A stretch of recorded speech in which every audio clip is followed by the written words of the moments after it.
İkinci mərtəbənin alt setkasını topluyorum.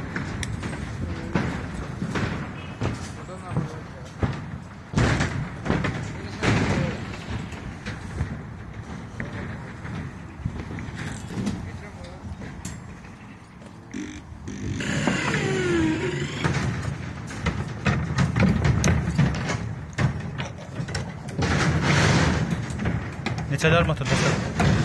13'lü. 2'den bir de bağırtısı.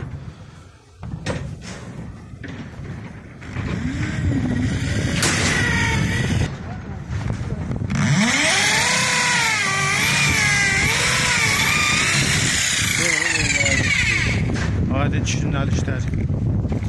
Nətər dadı iş? Yaxşıdır, sağ ol. Aşağı mərtəbədə çəkmişsən. Hə, İndi o atarsan özünə. yaxşı.